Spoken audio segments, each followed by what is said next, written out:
আসসালামু আলাইকুম। আশা করি সবাই ভালো আছেন। আলহামদুলিল্লাহ আমিও ভালো আছি। তো সকাল সকাল আজকে লটকা শুটকি ভুনা করবো। তো এখানে এক বল পেঁয়াজ কেটে নিচ্ছি আমি আমার পরিমাণ মতো। তো এই তো পেঁয়াজটা কেটে নিচ্ছি, মরিচটা কাটিনি, কাঁচামরিচটা আমি পরে হালকা কিছু ভেঙে দিব পরে, এই জন্য এখানে আমি ফ্রাই প্যান বসায় দিচ্ছি অলরেডি। তার পাশে শুটকিটা ভেজে আমি ধুয়ে নেব পরিষ্কার করে, এই জন্য সাইডে শুটকিটা ভেজে রেখে দিয়েছি। তো এখন আমি এখানে দিয়ে দিলাম পরিমাণ মতো তেল। এখন তেলটা গরম হওয়ার পর দিয়ে দিব পেঁয়াজ। তো পেঁয়াজটা আমি বাদামি কালার করে নিব। বাদামি কালার হওয়ার পর তারপর আস্তে আস্তে সব কিছু দিয়ে দিব। তো এই লটকা শুটকি ভুনাটা সবচেয়ে তো পছন্দ ছিল আমার আব্বুর। আব্বু খুব পছন্দ করতো লটকা শুটকি ভুনাটা। তো এটা এখন বাদামি কালার করে নিব। তারপরে দেখুন এই যে সাইডে আমি শুটকিটা বললাম না ভিজিয়ে রাখছি, এই যে এই কড়াইতেই ভাজছি, ভাজার পরে এখানে ভিজিয়ে রাখছি, তাহলে ময়লাটা আর বালুগুলি তাড়াতাড়ি চলে যায়। তো এখন এভাবে যে হাত দিয়ে কুচলিয়ে যেভাবে দেখালাম এভাবে ধুবো। তো দেখুন অলরেডি পেঁয়াজটা বাদামি কালার হয়ে আসছে। তো আমার এই পাশে শুটকিটাও ধোয়া হয়ে গেছে। তো এখন এখানে হলুদের গুঁড়ো, মরিচের গুঁড়ো, স্বাদ মতো লবণ, সামান্য একটু ধনিয়া গুঁড়ো দিয়ে এই তো একটু কষিয়ে নিব ভাজা ভাজা করে। তো হালকা পরিমাণে এখানে একটু পানি দিয়ে দিব মশলাটা কষানোর জন্য। তো দেখুন কষানো হয়ে গেছে।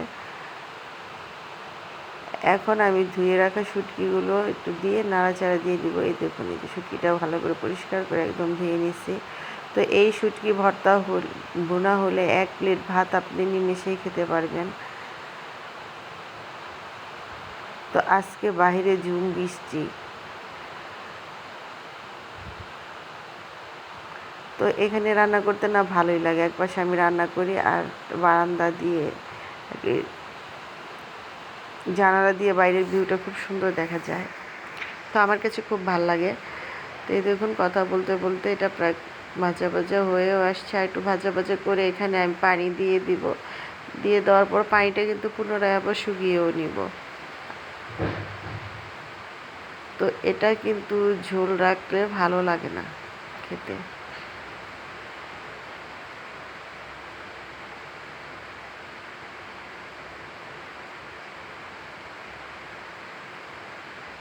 তো এভাবে একটু নাড়াচাড়া দিয়ে ভাজা ভাজা করে নিব। তো ভাজা ভাজা হয়ে যাওয়ার পর বললাম না একটু পানি দিয়ে শুকিয়ে নিব আবার পরে।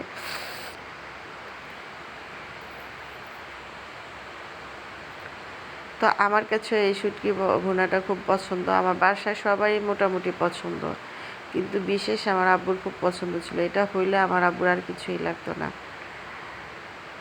তো এই দেখুন যে পানি দিয়ে দিছে। এখন আমি একটু সামান্য পরিমাণ ঢাকনা দিয়ে ঢেকে, তাহলে শুটকিটা খুব সুন্দর হয়ে যায়। তো এখন একটু ঢাকনা দিয়ে ঢেকে দিব।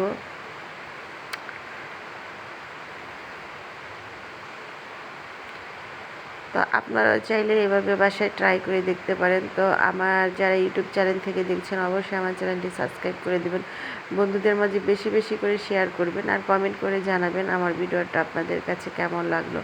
আর পাশে থাকা ছোট্ট বেল বাটনটি ক্লিক করে দিবেন, তাহলে আমি ভিডিও ছাড়ার সাথে সাথে আপনার কাছে নোটিফিকেশন চলে যাবে। আর যারা এখনও আমার চ্যানেলটি সাবস্ক্রাইব করেনি প্লিজ আমার চ্যানেলটি সাবস্ক্রাইব করে দিবেন।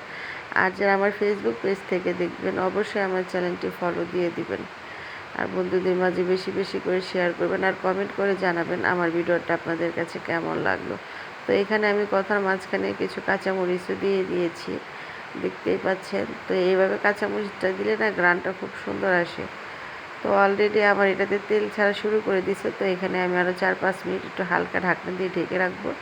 তারপর আবার দেখাবো আপনাদের মাঝে কীরকম হচ্ছে। দেখুন সাইডে তেল ওঠা শুরু করে দিয়েছে।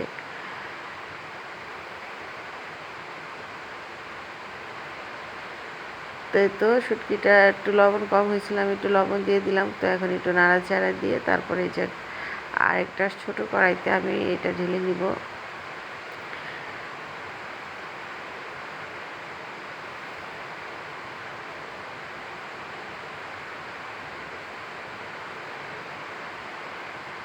তো এই তো শুটকিটা হয়ে গেছে। এখন দেখুন এই যে সাইডে তেল উঠে গেছে। তো নামানোর পর এটা আরও তেল সাইড দিয়ে কড়াই উঠে যাবে। তো এই যে দেখুন ঢেলে নিচে দেখছেন সাইডে কী পরিমাণ তেল। তো আমার ভিডিওটা যদি আপনাদের কাছে ভালো লেগে থাকে অবশ্যই লাইক দিবেন, শেয়ার করবেন। আর কমেন্ট করে জানাবেন কেমন লাগলো। তো আজকের ভিডিওটা আমি এখানেই শেষ করব।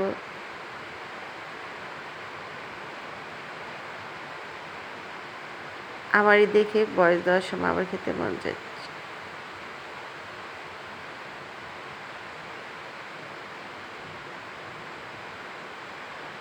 তো আল্লাহ হাফেজ।